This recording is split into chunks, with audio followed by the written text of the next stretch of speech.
আজ নিয়ে সেকেন্ডবার আমি গোপোষণার পুজো দিচ্ছি। কালও দিয়েছি কিন্তু কালকে আমি ভিডিও করতে পারিনি, তাই ভাবলাম আজকে ভিডিও করে তোমাদের সাথে শেয়ার করি।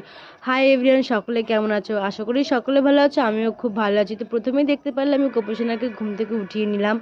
তো এখন আমি ঘুম থেকে ওঠানোর পর গোপোষণাকে স্নান করে দেবো। জানো, এর আগে আমি কখনো গোপালের পুজো দিনে ফার্স্ট টাইম দিলাম, জানি না কেমন হবে। তো তোমরা যে দেখে আমার পুজো দেখে হয়তো হাসতেও পারো, কিন্তু এখন আমি গোপালকে স্নান করিয়ে সুন্দর থেকে একটা জামা পরিয়ে নেবো। তোমরা মনে মনে ভাবতেই পারছো যে এদের বাড়িতে কখন গোপু এসেছে। এটা কিন্তু আমাদের গোপাল না, এটা ছিল আমার কাকির শরীরটা একটু খারাপ ছিল, যার জন্য পুজোটা আমাকে দিয়ে দিতে হচ্ছে। যাই হোক, আমি অনেকটাই কথা বলে ফেলেছি। তো আমি এখন দুপাশে দুটো কোলবালিশ দিয়ে দেবো। তো আজ আমি লাড্ডু এনেছিলাম গোপাল সোনার জন্য। তো যাই হোক, আমি এখন গোপু সোনাকে পুজো দিয়ে নেবো তুলসী পাতা ফুল নিয়ে। আমি না গাইস একটা জিনিস ভুলে গেছি, যে আমি গোপু সোনাকে চুল আর পাগড়িটাই পরাতে।